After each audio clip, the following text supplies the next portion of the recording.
Ziguinchor après waa Dakar ñoom itam tey malgré que xëy na point de presse rek lañ woote mais ñoom ñëpp kàddu gi ñuy wax mooy mesures yi ànduñu ci lan moo waral ñu mën a agsi fii est-ce que du problème aussi dañ koy bayal Pape Sané. waaw Issa merci encore dalal monsieur Sall je crois que problème bi li ko indi mooy dañu toll benn période ba nga xam ne biñ ko waree régler na ko c'est identique au problème des marchands ambulants mu dem ba jël ay proportions yi nga xam ne tey jii nekk na une nécessité sociale dans ce pays là mais li gën a sonal nag li gën a tax nag tey ñi nga xam ne mooy les conducteurs de Jakarta jóg malgré que la circulaire bi nga xam ne moom le premier ministre jël il faut le dire que c'est une circulaire bi nga xam ne qui tend à les mettre dans ce qu'on appelle l'ordre c'est-à-dire ñu bokk quand même ci li nga xam ne dëkk noonu lay doxee parce que mënoo nekk ci dëkk ñu ne la voilà nga ne da ngay dawal amoo permis ñu ne la nga ne da ngay dawal sa moto elle n'est pas immatriculée donc elle n'est pas identifiable yooyu yëpp la plupart du temps amuñu assurance donc ñu ne dans un premier temps on va procéder à l'immatriculation des motos daal di joxe un certain nombre de conditions yi nga xam ne moom moo war a tax dans un pays normal nit mun a am oto wala am moto mais moi je crois que ça quel que soit ce qu'on peut reprocher au gouvernement mais ils ont fait preuve de bonne volonté léegi nag le problème qu'il y a moi je pense que c'est au niveau de la communication Issa parce que circulaire du premier ministre li mu wax c'est assez clair net précis mais dama ne les autres services du gouvernement ministères des transports les directions des transports nangam sangam mais ñooñu ñoo waroon génn s'armer de courage et dire à ces jeunes là écoutez fii dëkk yoon la yoon dafa ne sunu yoon bokk transport routier moto à 2 roues bokk ci donc yéen li ngeen may nii li ngeen di def nii dañ leen ko may c'est quelque chose qui est toléré léegi on vous demande de vous immatriculer te quand vous serez immatriculé ñun voici ce qu'on va mettre sur place mooy que daañu xool ñan ñoo nga xam ne ñoo bëgg dem defi livraison nekk livreur ñu xool nu ñu leen di accompagner ñu mën a nekk livreur ñii bëgg nag continuer ne dañuy def transport routier socialement am nuñ ko mën a xalaatee mais il est hors de question que quand même la capitale et les autres la capitale du Sénégal et les autres capitales nekk véritablement nekk voilà quoi des excuse-moi du terme je peux pas utiliser le terme même nekk vraiment no man's land quoi c'est-à-dire moi je crois que l'impression d'être au Burkina par exemple. oui mais là-bas sax c'est légiféré c'est réglé oui c'est réglé foofu c'est réglé soo jëndee sa moto elle est immatriculée et ñëpp xam nañ ne que voilà da nga ciy def transport mais ici c'est pas reconnu par la loi. mais Pape Sané boo wax ci communication bi aussi est-ce que du fi ñu génnee nga xam ne daanaka jour boobu noonu tas na fépp ci réseaux sociaux yi wax que ni c'est gratuit est-ce que du foofu lañ defee une erreur de communication même bu fekkente ne am na ci lu ci gratuit mais ñu waroon leen ko teel a leeral que ni am na ci yoo xam ne da ngeen koy fay mais début bi dañ ne c'est gratuit loolu la ñu bari doon gis mais ci cappaandaw ga ñoom la ñu wax mooy du lépp lañ ne c'est moo gratuit. mais Issa moom laa wax sama njëlbeen wax c'est-à-dire c'est la communication qui a péché d'abord dañu nekk quand même ci benn dëkk bi nga xam ne fii pour que nga dawal fii un engin en moteur il faut nga am certificat de mise en circulation douane moo la koy jox waaw mais imaginez tous ces conteneurs de moto yu ñuy indi fii par pièce détachée rassembler ko jaay ko nit ñi di ko dawal mais est-ce que vous pensez que douane lu ñu bëgg rendre service est-ce que la douane va tordre le cou au droit pour naan dañ leen di defal ay CMC bu ñu leen defaree ay CMC sera de faux CMC parce que jaaruñu ci yoon bi ñu war a jaar pour dugg Sénégal c'est-à-dire il faut aussi pour régler un problème il faut tout mettre sur la table xooligoom bi def ci waaw on peut pas demander aux douaniers de délivrer de faux CMC parce que bu subaa après ce sera de faux CMC de véhicules après ce sera de faux CMC d'autres choses mënul nekk je dis daal li mën a nekk mooy nañu wax xale yi dëgg mooy que le transport routier par moto est proscrit n'est pas autorisé au Sénégal léegi nag comme c'est une question sociale nañu xool nuñ koy agencer arranger ko ba nga xam ne boo bëggee dawal moto ñu ne la bon périmètre bii c'est un périmètre urbain ou bien c'est un périmètre machin mais yow may nañ la nga dawal béréb sàngam ba béréb sàngam mun nga fa dawal. Tout le monde sait que le transport rencontre d'énormes difficultés à l'intérieur du Sénégal. am na fi nga xam ne oto du fa dem. mënuñoo ñàkk jël Jakarta yi mën na fa dem. Jakarta yi moom ñun ñi dëkk ci àll bi mënuñu ko ñàkk jël malgré que régularisation yooyu mën nañ ci wax Amadou Aimé Sall côté boobu est-ce que problème bi naka lañ def ba mu agsi fii ndax nit ñi li ñuy wax mooy du tey lañ fi nekk yàgg nañ fee nekk ñu doon leen gis malgré que takk der yi def nañ lépp luñ mën doon leen arrêté ñu naan ay da ngay sampu joxe xaw ma ñaata je sais pas maîtriser ma somme bi mais par vendredi da ngay gis lu bari ñu taxawal leen est-ce que l'État n'est pas impuissant wala ne semble pas impuissant face à ce qui se passe. waaw c'est vrai que problème Sénégal aussi bari xam nga ñu nekk bitim réew en fait suñu ñëwee fii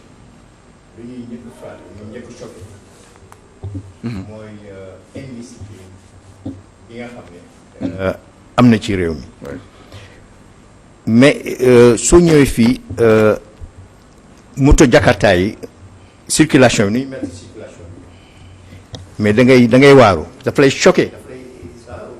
ñun ñi nga xam nañu Sénégal sax dëkk fii mais imaginez ku musu étranger bu ñëw fii Sénégal gis circulation bi avec les motos Jakarta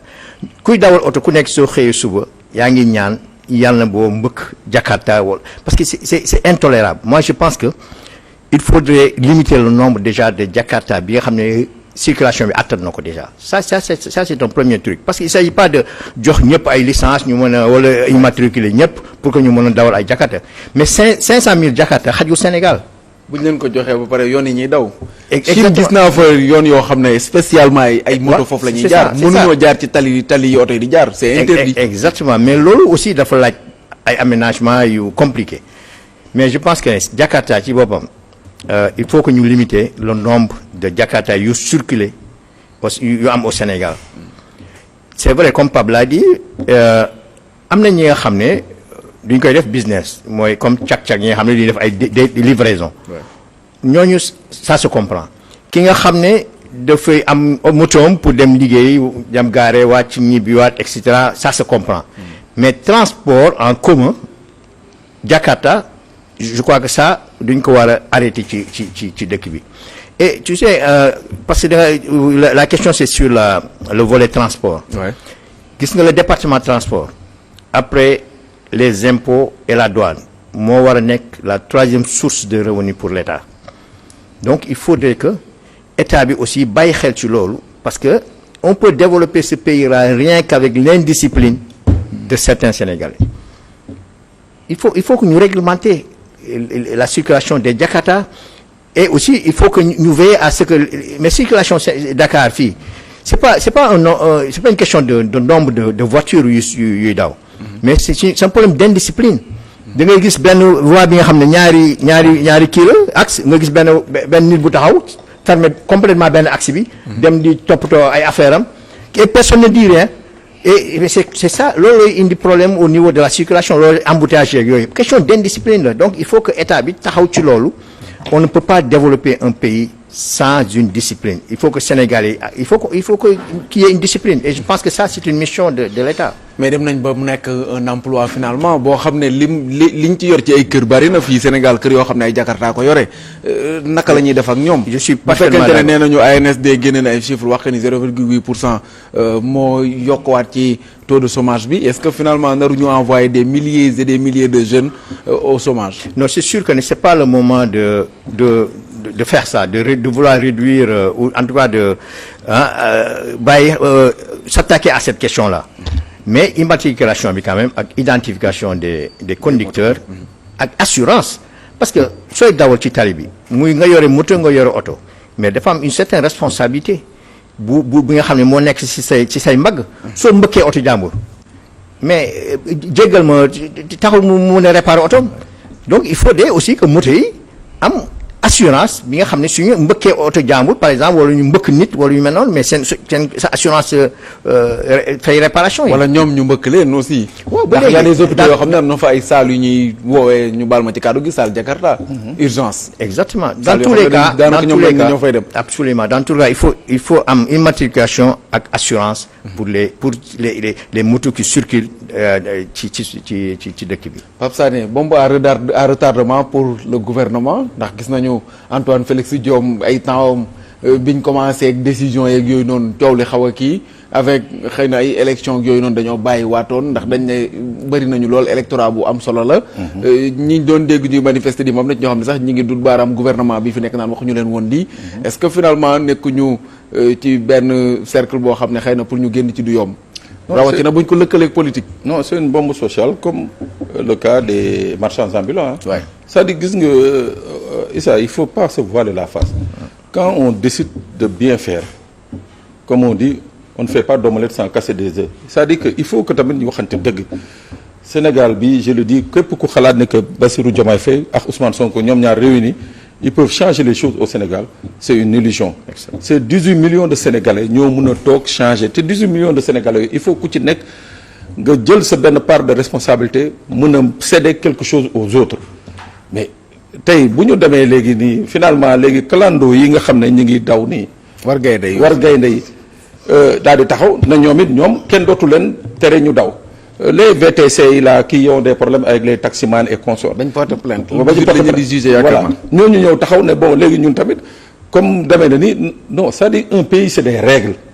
maintenant nag dina metti. dina metti test électoral aussi. oui yooyu yëpp ci la bokk est-ce que ci conséquences yi. mais est-ce que ce gouvernement là. son problème c'est de perdre un électorat ou bien c'est de faire en sorte que promesse yi ñu jox Sénégalais yi ñu mottali ko. en fait il faut faire un choix. bu dee nag c'est une perte d'électorat nañuy calculer mais on n'a qu'à laisser les Jakartaman ils vont empoisonner la vie de tout le monde bu dee nag ils veulent vraiment faire en sorte que la nga xam ne le Sénégalais yi doon dund depuis 1960 mu geex fi mooy maanaam qu'on norme le pays et que ku ci nekk sa wareef ak sa àq ñu jox la ko bu boobaa je crois qu'ils n'ont pas besoin de calculer sur un électorat ce sera sur la base des réussites qu'ils auront fait durant leur mandat que les Sénégalais nañuy xool ndax dañ leen di falaat wala duñ leen fal. Jusqu'où aller avec cette décision prise par l'État du Sénégal comme li ma laaj Pape Sané ndax am na ci ay ñu ci bari ñoo xam ne bu ñu dooree yenn mesures yi ñu gis que ni c'est impopulaire ci ñi mu war a dal ci seen kaw rawatina itam ñoo xam ne dañoo bari trop mën nañu reculer.